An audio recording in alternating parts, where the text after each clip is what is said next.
ఇప్పుడైతే మీకు ఒక చిన్న ఉదాహరణ అయితే చెప్తా. ఒక మిడిల్ క్లాస్ అబ్బాయి వయసు 25 సంవత్సరాలు ఉదయం లేచేసరికి మొబైల్లో బ్యాంక్ మెసేజ్ జీతం పడిందని మొదట రిలీఫ్ అవుతాడు. తర్వాత అదే మొబైల్లో బిల్లులు, ఈఎంఐలు, ఇంటి ఖర్చుల లిస్టు వస్తుంది. సాయంత్రం ఇంటికి వెళ్తేమో అమ్మ అడుగుతుంది ఇంకా ఎంతకాలం ఇలా అని. బయటేమో ఫ్రెండ్స్ అడుగుతున్నారు ఇప్పుడు ఏం చేస్తున్నావని. రాత్రి ఒంటరిగా పడుకున్నప్పుడు అదే ప్రశ్న, నేను సరైన దారిలో ఉన్నానని. ఈ ఒక్క ఉదాహరణలో ఎవరైనా తమను తాము చూసుకున్నారా? అయితే ఈ వీడియో మీలాంటి వాళ్ళ కోసమే. 25 సంవత్సరాలు వచ్చాయి కానీ లైఫ్ ఇంకా క్లియర్గా లేదు. జాబ్ ఉంది కానీ డబ్బు సరిపోవడం లేదు. డ్రీమ్స్ ఉన్నాయి కానీ సపోర్ట్ లేదు. బయట నవ్వుతున్నాం కానీ లోపల మాత్రం బరువుగా ఉంది. మీకు కూడా ఇలా అనిపిస్తుందా? ఇక్కడ హీరో ఎవరో కాదు, మీరు, నేను, మనలాంటి మిడిల్ క్లాస్ యువత. ఇప్పుడైతే మిడిల్ క్లాస్కి సంబంధించిన కొన్ని పాయింట్స్ అయితే చూద్దాం. పాయింట్ నెంబర్ 1, 25 సంవత్సరాలు వచ్చేసరికి మనం ఏమనుకున్నాం, రియాలిటీకి ఏం జరుగుతుంది. మనం చిన్నప్పుడు ఏమనుకున్నాం, 25 సంవత్సరాలు వచ్చేసరికి లైఫ్ కొంచెం క్లియర్ అవుతుంది, ఒక జాబ్ చేతిలో ఉంటుంది, డైలీ ఖర్చుల గురించి టెన్షన్ తక్కువ ఉంటుంది, ఇంట్లో మాటకి కొంచెం విలువ పెరుగుతుంది అని మనం అనుకుంటాం. కానీ రియాలిటీ ఏంటంటే జాబ్ ఉంది కానీ శాలరీ సరిపోవడం లేదు.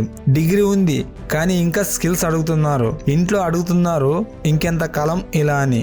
బయట అడుగుతున్నారు ఇప్పుడు ఏం చేస్తున్నావు. ఈ ప్రశ్నల మధ్య మనమే మనల్ని ప్రశ్నించుకుంటాం.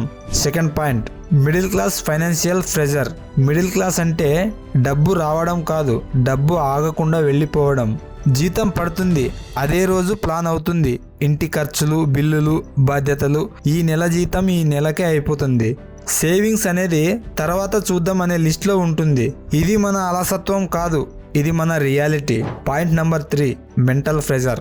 ఒకడు బయట దేశంలో ఉన్నాడు, ఒకడు బిజినెస్ మొదలు పెట్టాడు, ఒకడు పెళ్లి చేసుకున్నాడు. మొబైల్ ఓపెన్ చేస్తే అందరి లైఫ్ ముందుకెళ్తున్నట్టే కనిపిస్తుంది. అప్పుడే మన మనసులో ఒక మాట, నేనే వెనుకబడ్డానా?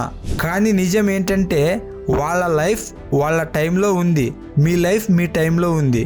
లైఫ్ పోటీ కాదు, ఇది ప్రతి ఒక్కరికి వ్యక్తిగత ప్రయాణం.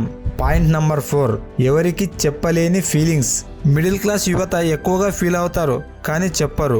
బలహీనంగా కనిపించకూడదు, ఇంట్లో వాళ్ళకి టెన్షన్ పెట్టకూడదు. అందుకే లోపల ఎంత బరువు ఉన్నా బయటకు మాత్రం నార్మల్గా ఉంటారు. ఇది డ్రామా కాదు, ఇది డైలీ లైఫ్. పాయింట్ నెంబర్ 5, అయినా కూడా మనం వదలట్లేదు. ఎంత కష్టం వచ్చినా మనం ఆగిపోలేదు. మళ్ళీ లేచాం, మళ్ళీ ట్రై చేసాం. పగలు పని, రాత్రి నేర్చుకోవడం. ఎందుకంటే మన వెనక మన కుటుంబం ఉంది, వాళ్ళకి మన పైన నమ్మకం ఉంది. ఇదే మిడిల్ క్లాస్ అసలు బలం. పాయింట్ నెంబర్ 6, ముందుకు వెళ్ళడానికి మనం చేస్తున్న ప్రయత్నాలు. పెద్ద స్టెప్స్ కాకపోవచ్చు కానీ నిజమైన ప్రయత్నాలు. కొత్త స్కిల్స్ నేర్చుకోవడం, సైడ్గా ఇంకొక పని ట్రై చేయడం, ఆన్లైన్లో అవకాశాలు చూడడం. స్లోగా అయినా మన లైఫ్ని ముందుకు నడిపే ప్రయత్నం. ఈ రోజు కాదు కానీ ఒక రోజు తప్పకుండా. పాయింట్ నెంబర్ 7, 25 సంవత్సరాలు అంటే ఫెయిల్యూర్ కాదు. 25 సంవత్సరాలు వచ్చాయంటే లైఫ్ అయిపోయిందని కాదు. మీరు ఫెయిల్యూర్ కాదు, మీరు ఆలస్యం కాలేదు. మీరు ఇప్పుడే లైఫ్ని నిర్మించే దశలో ఉన్నారు. ఇల్లు కూలగొడుతున్నప్పుడు శబ్దం ఎక్కువగా ఉంటుంది, అది కూలిపోతుందన్న అర్థం కాదు. ఈ వీడియో చూస్తూ ఇది నా కథ అనిపిస్తే మీరు ఒంటరి వారు కాదు. మనలాంటి వాళ్ళు స్లోగా ఎదుగుతారు కానీ గట్టిగా నిలబడతారు.